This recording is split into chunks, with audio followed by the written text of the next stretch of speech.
Welcome, everybody, to another edition of the Keep the Line Moving podcast. I am your host, Chris Gargano, the podcast that discusses leadership, life, and inspiration. And you guessed it, our guest this week is very inspirational. Her name, Georgia O'Donoghue. Her title, Vice President of Business Operations at Atlanta United FC. But this conversation is so much more than a title. Her depth within her leadership journey is worth listening to. Let me tell you.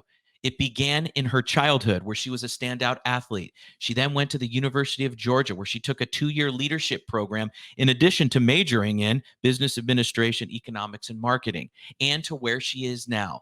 You want to hear this? Ladies and gentlemen, our guest this week, Georgia O'Donoghue. When someone says to you, as you mentor people and now you're a vice president, tell me, where do you start? When someone says, Georgia, tell us about your journey and how you got here, what do you say?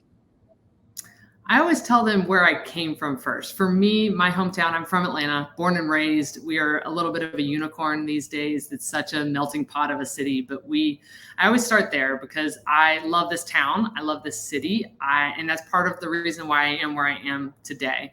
So born and raised in Atlanta, Georgia, went to high school here all the way up, went to UGA, go Dogs, and stayed local for a long time before moving on to New York for a few years. And I did so many different jobs. And that's what I always tell people, is that how I got here is by trying new experiences, trying new things, doing things that made me uncomfortable. Moving to New York for 5 years made me uncomfortable, but it gave me so much experience. And as I continue through that journey and keep gaining tools for my tool belt, that's really what I tell people and how I got where I am today. So let's look at this. And I love what you just said, like pushing through the discomfort. Where did you get that? Where did you get that perseverance and that wherewithal to move to New York? And tell everybody about what you did in New York and then how it rewarded you after pushing through that discomfort.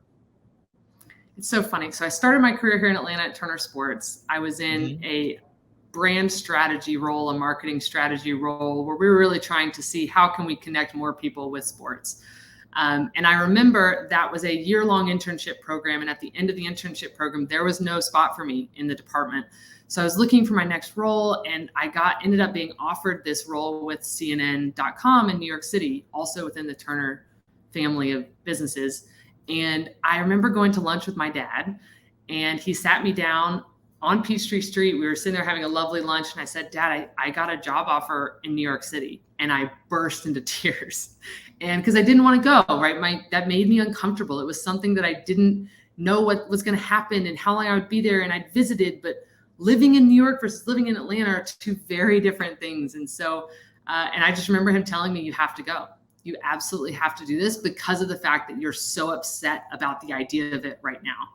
And he was right. So I took the job. I cried the entire way got to the airport, burst into tears, cried the whole plane up. It was so scary for me. And I really view that now as my graduate school. I do not have a master's in business. I view that as that's when I grew up. I was sent to a city that I didn't know. It's a really busy one. It's a really aggressive one, I would say. And I had to make it on my own. And so I worked for CNN for 2 years, doing all of the strategy for their website in terms of delivering ads and making sure that the business was delivering on all their advertiser campaigns. I had a wonderful manager at that time that really taught me how to have executive presence and to be on top of my game in the right situations. And that set me up for my next role in a startup where I was managing the audience acquisition and making sure that startup was growing, which is a lot of pressure. And it involves relationships. It involves buying traffic. It involves managing a large budget, all those things. And that was really when I came into my own in terms of I need to take a strategy and run with it, because in a startup, there's no one else to do it. So you have to really own that position. And then after a couple of years there, I decided I was sick of the snow. We hit another snowstorm in New York. I said, you know what, it's just time for me to go home. I came back to Atlanta. I did some digital strategy consulting and learned a lot of how to influence people without any authority. I was a young person going in and speaking to executives and telling them how to run their businesses, which was an eye-opening experience for me, and allowed me the time and the I know I've said experience, but the experience that I really needed to push my career to the next level here at A&B Sports Entertainment. When I jumped over here, I ran the fan experience department at the stadium for 3 years, and then I ended up here with United. Okay, so we'll obviously expand on your current role at United and A&B, but let's look at this. Something about you in that I was in Atlanta with your dad. You're sitting there and you knew you were very sad. He was sad, yet he had the courage to tell you to go and you had the courage to go. So we kind of glossed over it, but you were quite the athlete growing up. Do you think your athletic background and perseverance, dealing with failure, dealing with success, and some of that resiliency and knowing yourself, right? And knew that you would do well moving to New York or wherever, your life took you. Did some of that background and those foundational moments of your childhood help you make that decision, do you think? I do think so. I've been very fortunate in that I played everything I could growing up. I was a three-sport athlete in high school: softball, basketball, and tennis. And basketball was one, as an example. I had never touched a basketball before high school. The basketball coach saw me play softball and she said, "Hey, we're actually short some girls. We need more people. You're tall, you can run. Do you think you could learn to play?" And that was one of my first moments where I was put in a position that I was very uncomfortable and absolutely not sure that I could do the thing. And that set me up, I think, in the long term for persevering through things and understanding that you don't have to do it alone, right? There's people around you that can support you, and there's things that you can learn by doing things that you're not good at. And I'd always been really gifted in sports, and so I'd never not been good at it. And I ended up persevering through that. I ended up being the captain my senior year, and that really was the hardest thing at the time that I had really gone through to push myself further.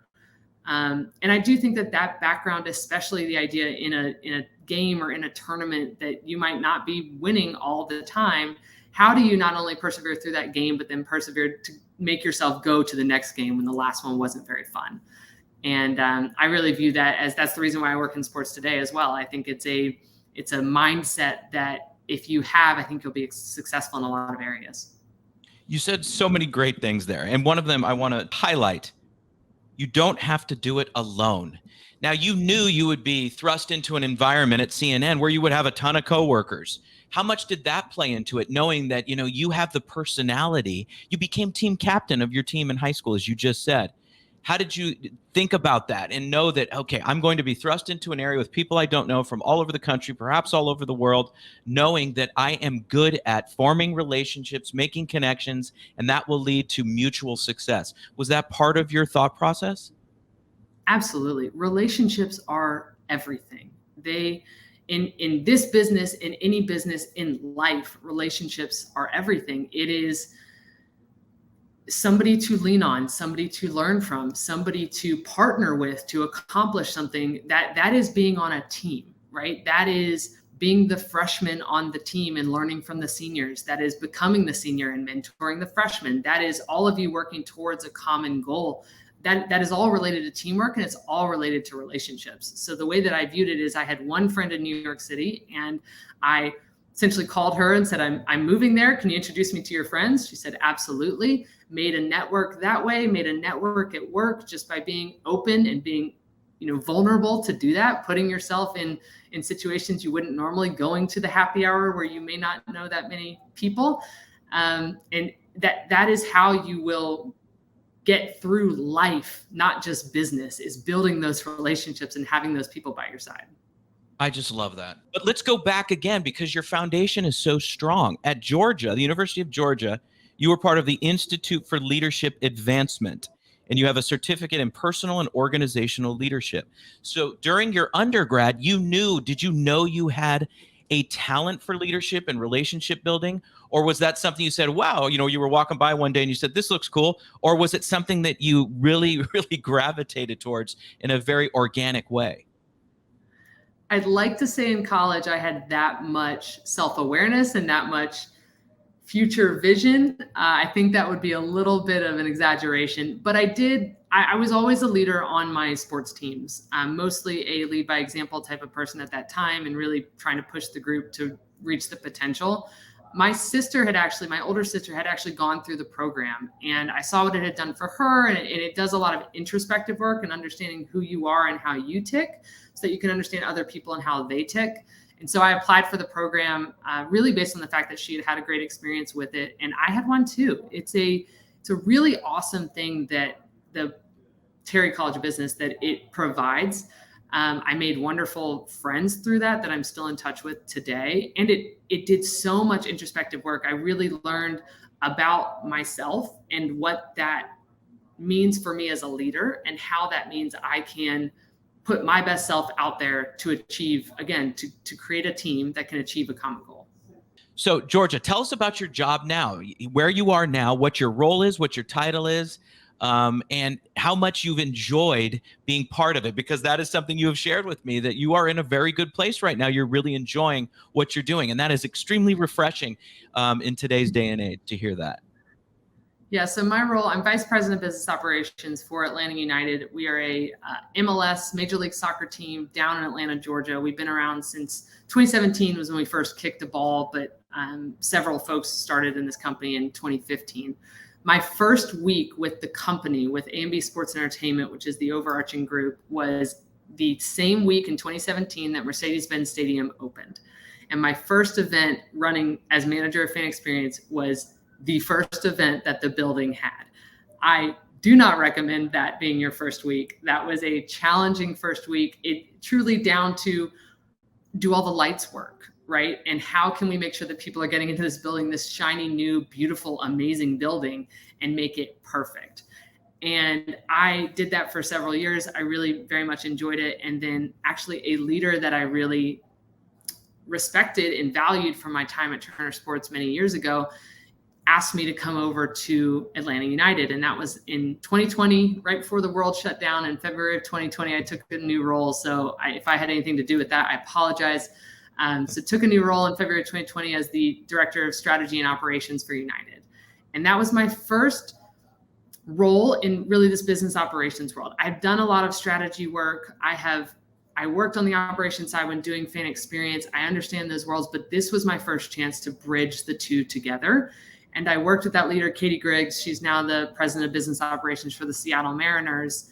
And I worked with her and really learned a lot from her on how can we make sure that both strategy is used across a business to achieve objectives, and then how can we make sure that operations are so smooth that it enforces that strategy again and again and again. And I learned so much under her. When she moved on to her next role, I am now sitting in her role, that vice president of business operations. Been in it for about a year and a half. To your point, I do love it. My role is to manage the business side of Atlanta United. So you can see these soccer players behind me. I don't have anything to do with that, but I do make sure that on the business side we are running efficiently and that we are achieving our revenue targets and managing our costs. So we are a very matrix structure in A&B Sports and Entertainment. I have a lot of support on the A&B side, which is wonderful. Our ticket sales and our service, our sponsorship sales, our game presentation team, all those people that work at the stadium and bring our match days to life, very close relationship with them. My direct reports on the marketing side are on the Atlanta United side, are things like marketing and community relations and supporters and digital and video and all of these things that make Atlanta United. And my role is to be the jack of all trades and the master of none. My role is to make sure that none of the planes are flying into each other, that we are all moving in the same direction and achieving our goals. I love that about it. I might spend one morning designing a new kit, and then I might spend the next morning looking at who's parking in what parking lots on match day. That breadth is something that really just brings me a lot of excitement. And in talking in preparation for today, Georgia, you did say, and I love that. Thank you. That was very well articulated. I feel like I'm there with you, and whether you're, designing something or worried about parking. However, you did tell me that, when you walk in the building every day, you're people focused, right? You're focused on the people on your team that are, executing, and the air traffic control analogy that you used. So your mindset when you come into work every day is skill set, and then, empowering and leading and having conversations, meaningful conversations to forge connections. Can you tell us how you juggle both of them? Because for all leaders, That is the juggle, right? The day to day, but then empowering and connecting with your folks. Absolutely. I actually had a wonderful conversation about this yesterday. I spend most of my time in the office in one-on-one meetings. Most of my time. I view my door as an open door policy, and it's literally an open door unless I'm in a meeting, because I believe that if I'm learning from our people, I will never be a better marketer than my senior director of brand marketing, ever. That is not my job. It's not to teach her how to be a marketer, because she's better at it than I am. My job is to make sure that she has no roadblocks in her way to doing her job to the best of her ability, and to develop her for what her next role is, whatever she wants to be next. And I really view that way for everybody in my organization. And so I spend most of my time talking to people. What resources do you need that you don't have? How can I help? What's your biggest roadblock right now? Is it something that we can push through? How are you feeling about your workload? Is it enough where you can push yourself and work harder and learn more, but not so much that you're not able to actually do good work? And when I walk into this building every day, the first thing that I do is go get a cup of coffee, and I walk with someone that works here. It is, you walk out, you see who's there. Hey, you want to go grab a cup of coffee? Just to make sure that that connection remains that way, and that the environment in the office remains one of collaboration and of empathy and all of those things. Georgia, what is so great about what you just said is that your senior director of marketing, you will never be a better marketer than she will be, or she is. And not many leaders think like that. That is a wonderful sense of humility, if I may say so to you, and a wonderful sense of presence, meaning that you know that your job is, like you said, is to develop her and put her in a position for her next role. That's courageous, if I may say so. And I don't hide things on this podcast. I tell people the way I feel, and I really admire you for that. Is that innate? Where did that come from? Is that through trial and error? Is that through a combination of all of it? Or is that how you were led and you had wonderful examples, so therefore you can be that leader for those people? I think it's two things. I think I have had wonderful leaders that have taught me things like that, right? Many leaders have given me specifically opportunities to do things at levels that I should not have had the opportunity to do. But they do it because they recognize, I think you're actually going to be better at this than I am. So you know the people, you have the resources, here's everything you need. Please go ahead and solve this problem. And so my whole career has been spent solving the problem. And I find that has been more valuable. It doesn't matter who solves it, right? It's not that I'm solving it. It's that I'm finding the person that can solve the problem, or I'm finding the roadblock, that if this other guy can move that roadblock, the problem is solved. And that's a mentality that was drilled into me pretty early on with many managers that I've had that believed in that and believed in me. And then I will say, I know I go back to it a lot, but I do think that sports had a lot to do with it. I was a shortstop and a pitcher in softball, and I recognized that I wasn't a first baseman for a reason. There was somebody that was better at it than I was. And if we could make her the best that she could be as a first baseman, then my bad throws from shortstop were going to look even better because she could handle them just fine. And that mentality of, if you can be better, then I can also be better, is really how we should all be thinking about leadership. Because if you're afraid of someone coming up and taking your job, then you're actually probably not very effective at doing your job. If you can empower others to do their job really, really well, you will also be successful. That's the point. Georgia, you said something when you started, in your current role, when you were, one position behind where you are right now. You said that your first day is when a major event took place, and you were worried about the lights being turned on, like those small details. Well, where I'm going with this is, it's kind of a stretch, but here's where I'm going with this, is that when things go wrong, and so those walks to the coffee machine with your coworkers, the people on your team, and building up those connections each and every day, not only, Georgia, is the person benefiting that is walking with you to the coffee machine, but it's the other people that are seeing you walk with somebody to the coffee machine, and that camaraderie that you're creating.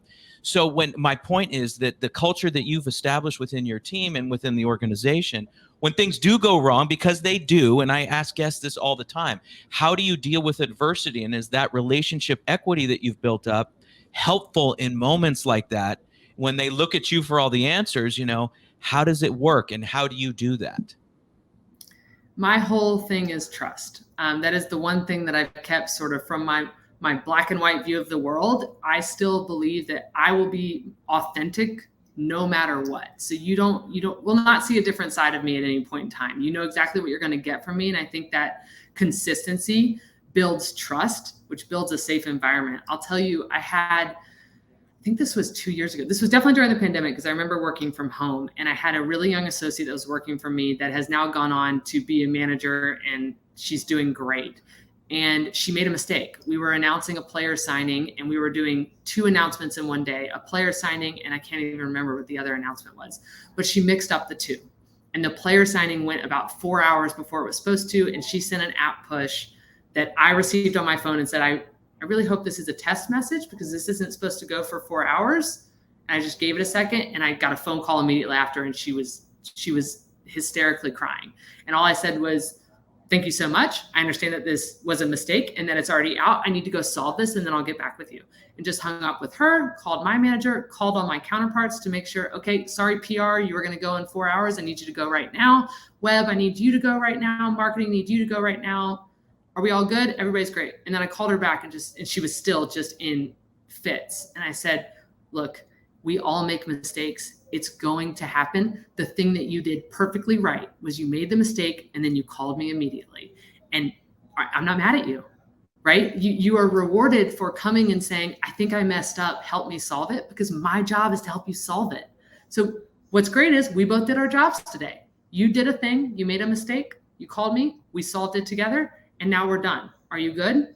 And from then on, we have this relationship of just, she's not going to be upset with me for doing something wrong because we all do things wrong. We can all get better. We did put in a process after that to make sure that it didn't happen again. But that doesn't mean she didn't do it on purpose. And having that relationship with her meant that we could solve the problem faster than if she was truly afraid of me, for example. She wouldn't have called me and I wouldn't have known about it. And then it would have been a much bigger deal. Georgia, that's such a wonderful story. And I just love hearing how you handled that. And I can imagine that when she did call you and she was in tears, you were calm and you probably approached that in a way to, make the situation level out, right? Let's go into problem solving mode. And that's what you did. You made all those subsequent calls to put out the fires per se. How important is that to remain calm on the other end of that initial phone call to that young lady that had this situation happen, and in that interaction right there, to your original point of trust, how important was that moment? Hugely important, hugely difficult. I don't want to make it seem your heart's beating 100 miles an hour at that point in time. Like there is just a fight or flight scenario that has already approached you. You're going to be going through all of those symptoms. But showing that calm as a leader, I think, is really important. If you are frantic, your team will be frantic. If people are frantic, they're not doing their best work. That's just fact. So with her and with all of the associates, when there is a problem, there's several leaders on the A&B Sports Entertainment side that I really look to for this. Our security department is one of the best in the business, maybe the best in the business, and they are always at this level, no matter what. And if they remain that way, everybody else remains that way. And so it is important. It is very challenging, especially when you've got a big personality. I definitely like to laugh a lot, and so I can be very loud, and I try not to make too many peaks and valleys. We have a lot in common. It's just about, but I think that's important too, Georgia. I think it's important to be yourself and enjoy life, and I was thinking this morning, in preparation for this and some other initiatives that I have going on about joy.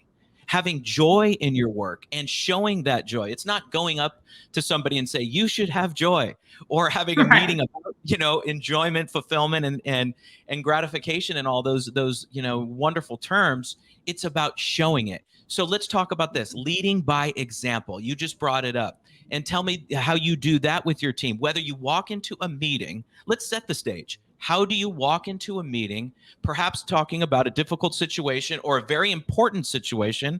Let's say one or the other, you choose. What is your demeanor and how do you address your group?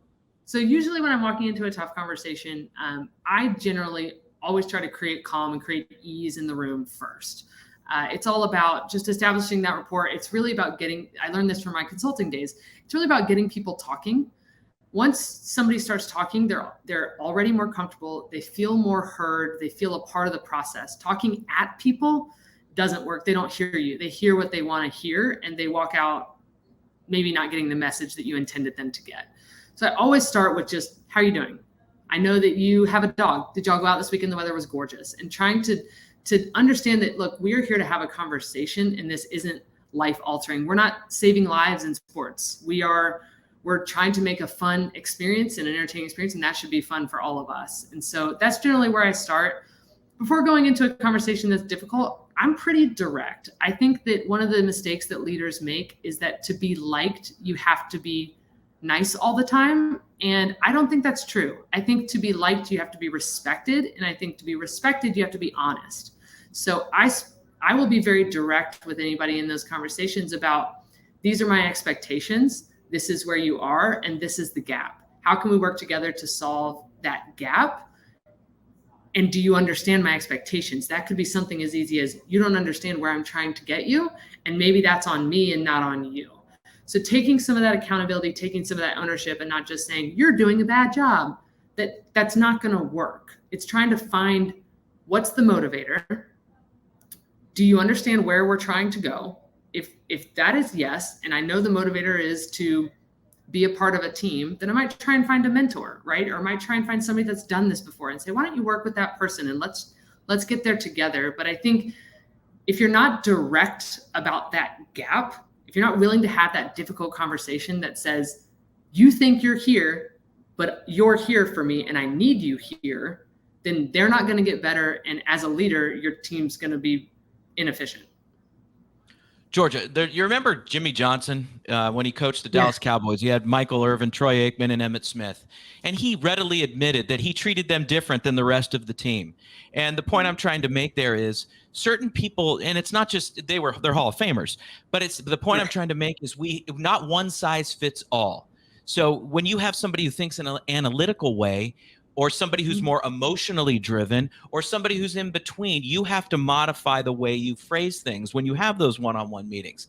How do you do that? And what you said earlier about being introspective, and something I've been reading lately about, the leader has to understand themselves first before they can understand whether this person is analytical and or emotionally driven or somewhere in between. How do you go about that process with tone and communicating to garner that trust as you go forward with these one-on-ones with your team? It's preparation. The answer is preparation. This is a mistake I made really early in my career, in that I would just jump to the next meeting. I really try and take a couple minutes before every meeting and think about, what am I trying to achieve here? Because to your point, I'm incredibly analytical. That is how my brain works. I'm very process driven. And I have an associate that is just like me in that way, but he is someone that thinks very deeply about things. He will never respond in the moment. He needs time. And so I give him that every time I give him feedback. I recognize you need to process this. Why don't we have a follow-up tomorrow? That's a very different approach than one of my associates who's very emotional and very passionate about her role. And with her, it's really all about, tell me what's really going on. Tell me underneath what I'm seeing. Things good at home? Are you feeling stressed? How's your mom? How's life outside of this? And then let's really talk about what's happening here, because her motivator is not to climb the ranks, or her motivator is not to work 24 hours a day to be the best she can be. Her motivator is, I do this job because I love it, and it gives me the flexibility to have time with my family. Well, then great, let's use that, and let's talk through that in terms of this difficult conversation. And you're going to hear this, you're going to take this harder than my analytical person is going to take it. So I need to deliver it maybe a little softer or a little bit different, but treating them differently, but still the same. They're both still getting the tough feedback. I will never hold a person back by not giving them that. It's just approaching it in a different way. This takes time, because you're not only having the one-on-one meeting, what you said, you're prepping for the one-on-one meeting. You're taking a deep breath, and you're understanding who's coming in next and what they need. Not what you need, but what they need. What are you most proud of, achievement-wise, so far in your career, since getting out of the University of Georgia and where we are right now? Tell us what you're most proud of so far. Hmm. That's a great question. It's hard because of recency bias, right? I'm so biased towards a recent success. So I'll use that one as an example. We Okay. are a very large business in terms of just number of departments that are required to do anything. And 2 years ago, before I was in this role, we had a really big problem around the business that we weren't awesome communicators. And it's not that we weren't doing a good job, everybody was doing their part, but we were running into each other a lot, as you know, the air traffic control, right? The planes were running into each other all over the place, and that's just not going to be successful. And so I have spent the last really 2 years focused on one team, one dream. And just because you report up through the stadium, or you report up through A&B Sports Entertainment, or you report up through the Atlanta Falcons, we're all under the same ownership. We all want the same thing. Maybe even just for the city of Atlanta, we want the same thing, not just for our company. So how can we work together to do that? And it is a process. It takes time. It takes trust. It takes building those relationships, not just at my level, but at the lower levels. And this past weekend, we had the best home opener I can remember in several years. We had 70,000 people in the building. We had cheering fans. We had a pre-match show that we'd never done before. We had a DJ in a DJ booth that has worked with us, but had a new stage. We had hundreds of people doing their jobs in perfect synchronicity, I think is the word, and just perfectly synced. Hundreds of people.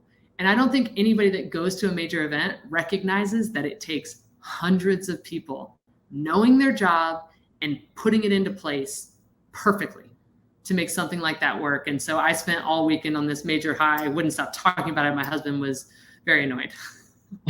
That's all. Yeah. Good for you. I love hearing that. I love victories. I love hearing that. And you just referenced your husband. Tell us about your family. And it's not easy. And you and I have talked about this, juggling family life and having that big home opener on a weekend, and tell us how you do that and how important that is to you. It's very important to me. I'm still learning. I'm still trying to figure it out. I'm married to a wonderful man, and I have a very adorable 2-year-old son. But as we know, the twos are a tough age, so we are navigating the best that we can. I really do. I believe that being a mom has made me a better leader.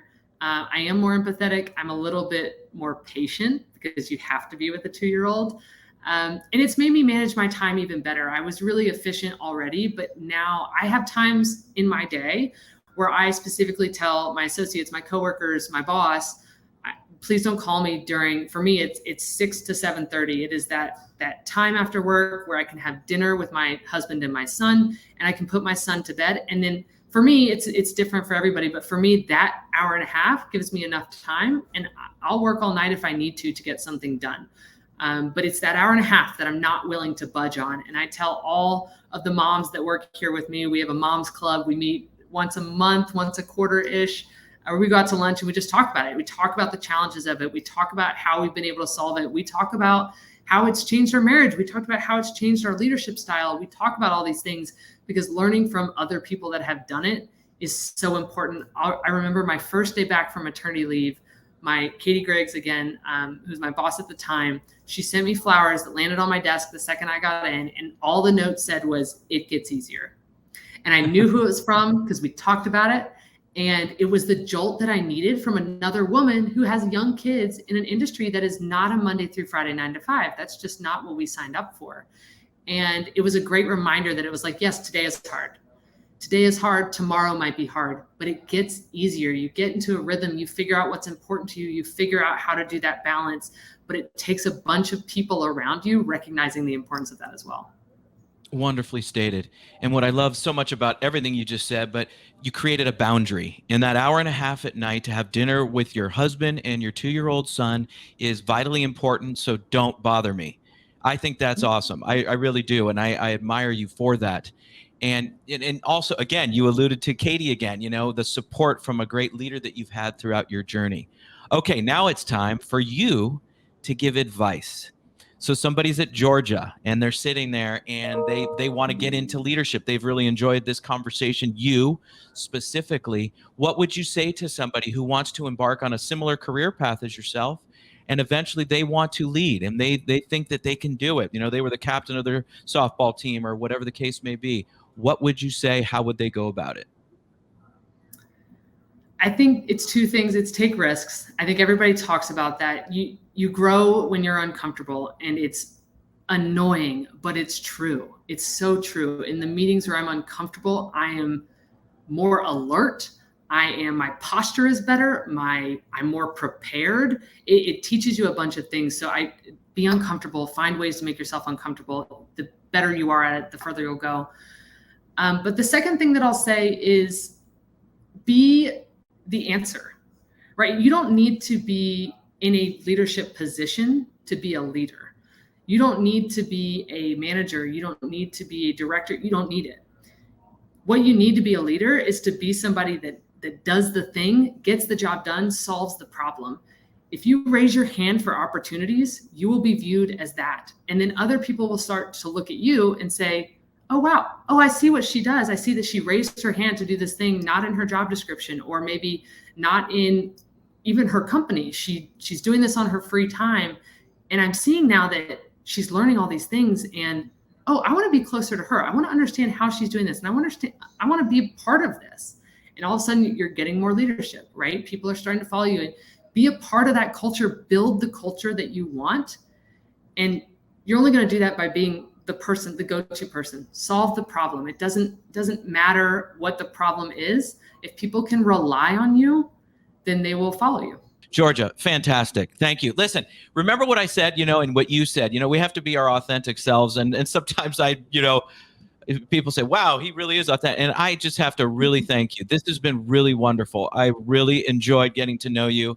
And I think you gave a lot of wisdom to a lot of people. So thank you so much. Absolutely. This is something I'm passionate about, so very happy to do it. And we thank Georgia very much for being on the show. My number one takeaway has two components to it this week. I'll tell you what. Here it is. The first one, pushing through discomfort. Georgia alluded to this concept twice, once in her personal journey when she was talking with her father in that emotional conversation in Atlanta when she decided to move to New York City. She knew it would be uncomfortable, but she did it anyway. And that's where the growth takes place. She brought that concept up again when she was giving advice to young leaders. If you can be uncomfortable, you will grow, and know that you will have times when you're uncomfortable. But then she brought it twofold. And this is the second part of my takeaway, which is you don't have to do it alone. You will have teammates. You will have people that will support you. You will connect with people, and pushing through that discomfort with others makes it a lot easier. Georgia was a fantastic guest, and we thank her very much. We will have a great guest for you next week, everybody. For our podcast producer, Paul Salazar, I am your host, Chris Gargano. Give us a subscribe, like us, and leave a comment. Anything you do will be much appreciated. Thank you very much for listening to this podcast and all the others. Please know we all appreciate it. Have a great week, everybody. We thank you for listening to Keep the Line Moving. We would love it if you subscribed or left a review. For more podcast episodes, check out our YouTube page. If you'd like to work with the Gargano Leadership Group, check out our website. This has been a GLG production, copyright 2023. For our podcast producer, Paul Salazar, and our marketing coordinator, Savin Narwal. Have a great week, everyone.